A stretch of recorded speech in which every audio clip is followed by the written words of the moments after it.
Welcome back to Season 5 of CX in the Wild, where we capture conversations with the leading voices of customer experience from around the world.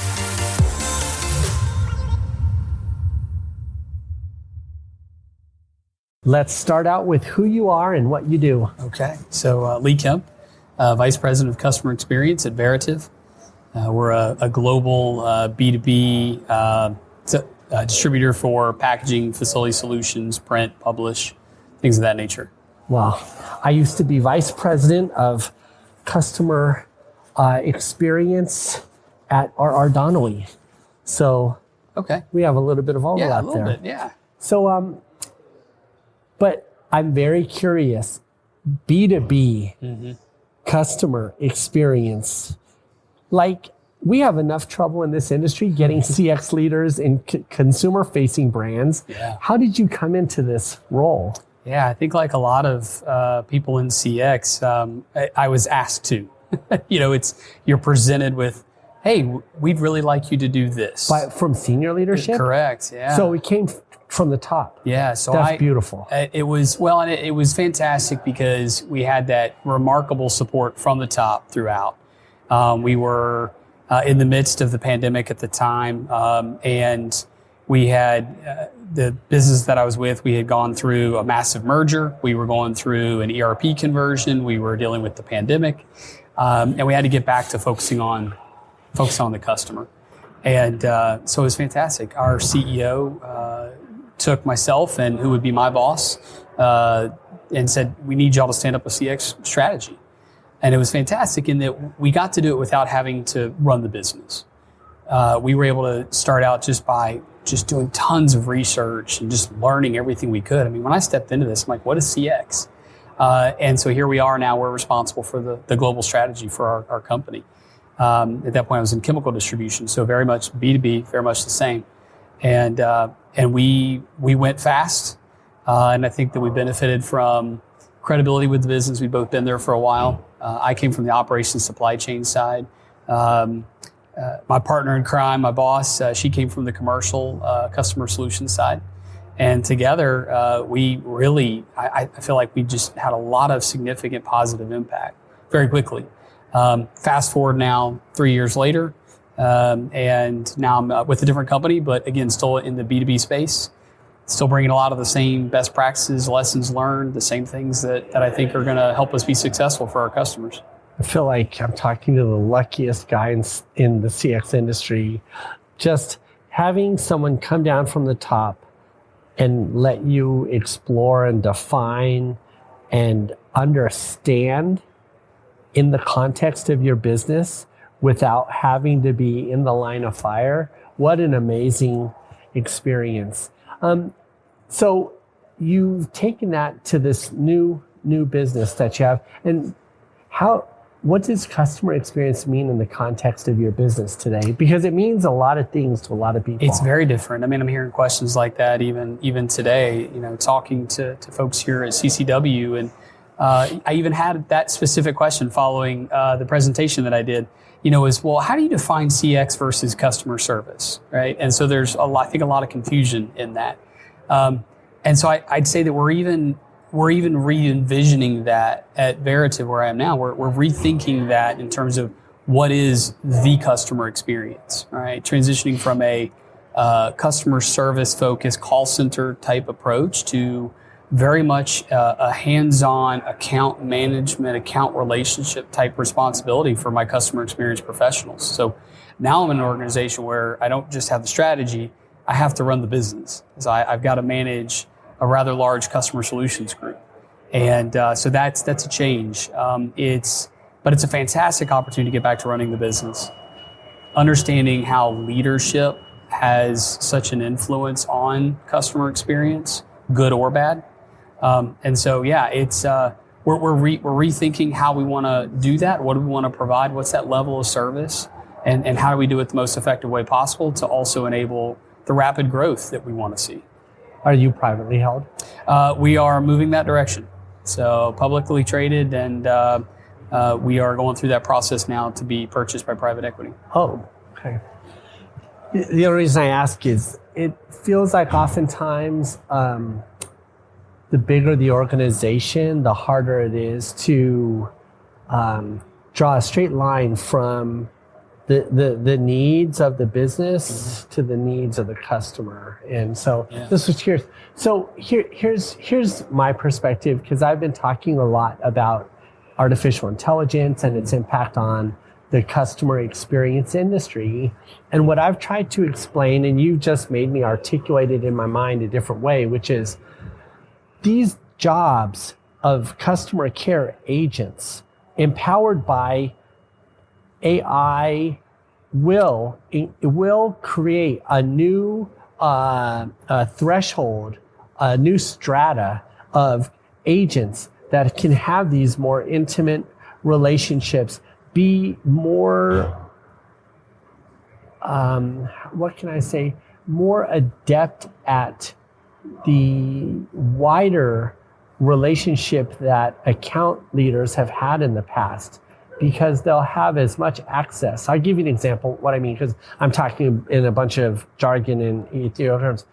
I know of a company, what they've done is they've applied large language models and AI, OpenAI, to their internal documentation. But they extended that not just from their customer care, but to their internal documents, manuals, how to, into their Slack channels, across their CRMs. So now an agent can search for an answer for a customer and can track down, maybe it's a line of ownership or how-to information or billing information. So they have a much wider ability to service a wider number of questions, which really frees them up to have the empathetic conversation about kids and family that you might want from an account service person. Is that where you're headed? Yeah, I definitely envision that for us. It's about being faster. It's about being more accurate the first time. That's always been the demand, right? That hasn't changed. But how do we do that? And I think the opportunity is in developing your people, right? For them to feel like, I don't have to have been in the business 20 years to be effective. I've been talking about this with my team. I've got some extraordinary customer experience professionals that have been with us for 35, 40, 45 years. And when they decide to retire, God bless them and good luck. Like, that's awesome. But when they go, that's 45 years of experience that's just gone. How do I bridge that gap, and how do I do it quickly? And so that knowledge is power. That data that already exists, pulling that forward, right? Leveraging AI to do that, certainly. But I'd tell you that with a great set of data scientists and analytics team, and some people know how to use Tableau or Power BI, you can bring a lot of that forward. We've done it, right, without necessarily going all in on AI. Because I'm afraid of some of the dangers of AI. I think we've all had the encounter of you get that, somebody sending you, hey, check out our state of the art, lead generation AI tool, whatever, and they get your name wrong. Like, okay, well, your state-of-the-art AI lead generation is not all that, right? And so there's that risk. It's trash in, trash out. The cautionary tale, I think, is your CXPs. You've got to make sure that when they're looking at that information that's being fed to them, is it accurate? So there's a lot of focus around the basics. You've got to make sure your contact information's right. You got to make sure that your manuals are up to date. All that has to be good, because if it's not, you're going to be given bad answers. You're going to be given bad info. Now, that's interesting listening to you contextualize this in your business, because am I right? Shipping and delivery is part of your... Yeah, we're a distributor. So, we have these great relationships with fantastic vendors, suppliers, and we're providing those products and services to our customers who are making the products and services and goods that are going out to all of you as customers. I just say that because I can tell you're very serious about the accuracy of the name and the data. And I'm like, that sounds, because I worked with, FedEx is one of my previous assignments. And it's different if you're some sort of logistics. how important the integrity of the data is versus like if you're selling a hot trending, plush toy or something. Right. Well, and the effect on the entire market is bigger. Yeah. When those 3 trucks of whatever don't get there on time, the downstream effect is massive to the economy. And so the role that we play is so huge. And that's why, B2C gets a lot of publicity. That's where the brand is, everybody wears, nobody's going to have That's where the marketing dollars are. Right. No, nobody's going to have a sticker for Veritiv on their laptop. Okay, I get that. But B2C doesn't exist without B2B, right? I mean, we are why B2C can be sexy. Like, without us, you don't have the products and services. Starbucks can't service their coffee. Like, all those kinds of things. And so that's why I'm excited to see so much focus now going towards B2B and talking about the unique challenges. How is customer experience different in that space? Even being here today and listening to the presentations and hearing how different it can be for a B2B distributor of something, hard and tangible versus some sort of service or cloud-based or something to that effect. It's a different approach. So what were you hoping to learn from this conference? Yeah, I think I want to see how some others are doing it. I'm thinking about what is next for us and bridging that gap. And so the opportunity to come here and hear from some vendors and see what their solutions are. And I think just to hear from others in the CX space, what are the challenges they're facing? I'm trying to be open-minded. Some folks will tell me I'm stubborn, but I'm trying to be open-minded to the utilization of Gen AI and things of that nature. But I tell you, it was interesting to me too to find out where the business world actually is in that. Right. So we heard some fantastic research. For example, the one that I keep quoting is 11% of businesses are in a pilot phase with Gen AI. Just 11%. So okay, all right, I'm not behind yet. Right. But then I think it was 86% they said that are plan to utilize Gen AI in expanding the knowledge base for their agents within the next 2 years, right? So you start to kind of benchmark and figure where you're at and where does your focus need to be. If nothing else, I'm walking away feeling very confident in our strategy, very confident in the timing that we've mapped out for the direction we want to go. But yeah, it's really good to come here and just talk to other CXers and see where they're at. What are you at liberty to share this strategy that you're confident in?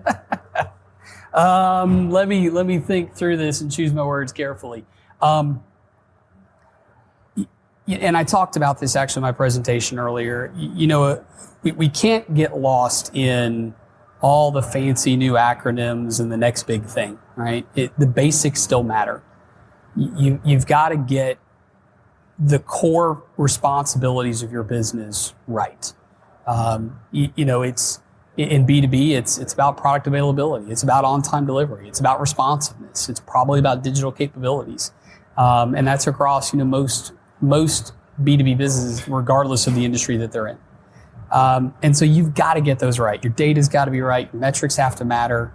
It's the things that we all know in CX. I say that CX is actually easy. It's the leadership part that's hard. CX it comes down to 2 things. You got to listen and you got to act. If you're doing those, then you're doing CX. Now, how well are you doing it? Well, that's to be judged by whatever awards process you want to go through or whatever. But it's the leadership part that's hard, and you've got to hold the business accountable to be better. I just think it's fantastic. My former CEO always said for us, we kept our team intentionally small. That was his vision, and it was because the business has to own the responsibility to fix the issues. He said, CX provides the mirror. And I still very much believe in that. And now I'm in a position where not only do I need to provide the mirror to the business, but I get to also lead and inspire and drive a key aspect of our business. And our vision is, to be better, to be faster. to provide that level of service that the biggest suppliers of products and services in the world should and need to be able to expect. And so whether that's through Gen AI to help us provide that automatic knowledge at your fingertips in the moment, if it's to help us to train and onboard faster, if it's to provide visibility to voice of customer in whatever channel we're in or in whatever platform that the CX professional is using. For example, they need to know if the customer's provided feedback. They need to know that whether they're in Salesforce, whether they're in SAP or Oracle, whatever system they're in, the customer's perspective, their opinion of us needs to be front and center. You got to know that going into the conversation. Well, again, CX is easy. Yeah, that makes sense. Doing that, the investment that's required, whether it's in time or resources, that's a different thing. And so again, it's just such a, you said earlier, you're talking like the luckiest guy. I am. Like I keep telling everybody, I don't want to pinch myself. I don't want to wake up. It's just a remarkable time, I think, for our business. It's a remarkable time for our people. And it's a remarkable time, I think, in CX. I love all that texture. Here's what was going through my mind as I listened to you. Yeah. Here's my take. Is this where you tell me it's all BS? I think this is the part where we learn from each other. Yeah. So when we look at, this is my view of the CX world, just mine. Mm-hmm. There are many others like it, but this one is mine. Yeah. We had coming out of manufacturing in the Industrial Revolution, we had service design come into its own being. So service design, service blueprinting, that was really mature in the 80s and 90s. Yeah. It became mature. So just-in-time manufacturing combined with gap accounting principles, we really were able to get this inventory thing to where one car comes off the assembly line and goes to a customer. That was the vision. Yep. Kaizen, all of that. But you flash forward a few years, not too many years later, within 10 years, we had business principles, process, theory, strategy around customer experience, which was really just the evolution of service design into communications. Now, that was all done before the year 2000. It was all baked up and ready to go. It wasn't until 2014 that we had a device in people's hands, the phone. And in 2014, retail was overtaken by e-commerce sales, meaning the transactions at scale, customer by customer, were finally beginning to be quantifiable. Now, in between that time, we had call centers who had phone trees that allowed us to say, press 1 for this, press 2, press 3. So we had service design become mature, customer experience as a philosophy or a practice become mature. We had the customer journey through IVR become a relevant aspect of our industry. But there was this gap until we had the phones before the customer was really part of this whole business ecosystem we had built.